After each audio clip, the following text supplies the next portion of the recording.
Before we dive deep into the how-to, let's set the stage. Tailor brand isn't a single monolithic entity. It's a broad umbrella term.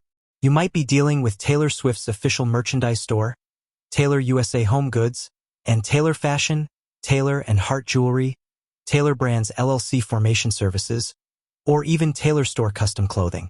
Each of these Taylor brands has its own distinct refund policy, and that's the first, most important piece of information you need to grasp. There isn't a one-size-fits-all solution, but there are common principles and best practices that will significantly increase your chances of a successful refund regardless of which specific Taylor brand you're interacting with.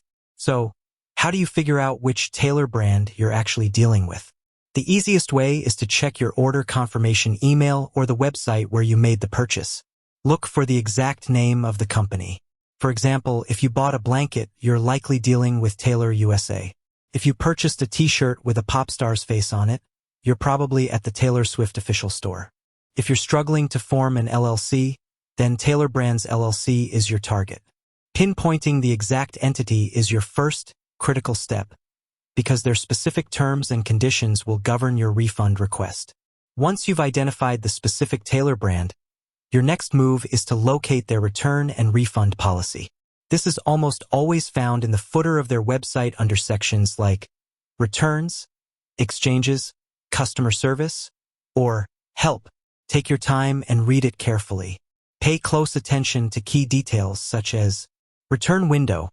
How many days do you have from the date of delivery or purchase to initiate a return? This is often 14, 30, 60, or even 90 days, but it varies widely. Missing this deadline is the most common reason for a denied refund. Condition of item. Does the item need to be unworn, unwashed, unused, or in its original packaging with tags attached? Are there any exceptions for damaged or defective items? Most brands require items to be in a resaleable condition. Proof of purchase. Do you need the original invoice, order number, or a gift receipt? Always keep these handy. Return shipping. Who pays for return shipping? Some Taylor brands, especially for domestic returns, offer free return shipping labels. Others require you to cover the cost. If the item arrived damaged or incorrect, they will typically cover return shipping. Items excluded from returns. Are there any items that are final sale? This often includes personalized items, clearance items, swimwear, intimate apparel, or certain digital products. Refund method. How will you receive your refund?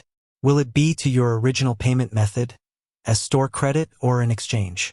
How long does it typically take for the refund to process and appear in your account? Now that you've done your homework and understand the policy, it's time to initiate the return. Most Taylor brands have an online self-service portal for returns.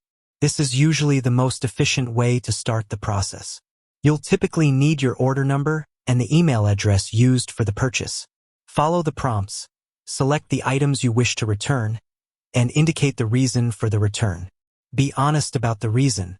It helps the company improve and ensures you get the correct type of refund or exchange. If there isn't an online portal, or if you're dealing with a damaged/incorrect item, the next best step is to contact their customer service directly. Look for a Contact Us section on their website, which will usually provide an email address, a phone number, or a live chat option. When you reach out, be prepared with the following information: your full name, order number, date of purchase, item name and SKU, if available, reason for return. If the item is damaged or incorrect, include photos or videos to support your claim. This is crucial for a smooth resolution. Be polite, clear, and concise in your communication. State your request directly and provide all necessary details up front. This minimizes back and forth and speeds up the process. Keep a record of all your communication, including dates, times, names of representatives you spoke with, and any reference numbers provided. This paper trail can be invaluable if any issues arise. Once your return request is approved, you'll typically receive instructions on how to package and ship the item back. Make sure to pack the item securely, preferably in its original packaging, to prevent damage during transit. Include any required documentation, such as the packing slip or a printed return invoice. Affix the provided shipping label, if applicable, and drop it off at the designated carrier location. If you are responsible for return shipping, choose a reliable shipping method with tracking and consider purchasing insurance, especially for high-value items. This protects you in case the package gets lost or damaged on its way back. After the item is received by the Tailor brand, it will go through an inspection process. This is where they verify that the item meets their return policy criteria, e.g., unworn, tags attached, no damage. This processing time can vary, often taking 3 to 7 business days. Once the inspection is complete and approved, your refund will be issued. It then takes additional time, usually 2 to 10 business days, for the refund to reflect in your account, depending on your financial institution. Be patient, but also be diligent. If you don't see the refund within the stated timeframe, follow up with customer service, providing your tracking information and any previous communication. What if your refund request is denied? Don't despair immediately. Review the reason for the denial. Did you miss a deadline? Was the item not in the required condition? Sometimes, there's room for appeal, especially if you believe there was a misunderstanding or an error on their part. If you've been a loyal customer, sometimes brands are more flexible.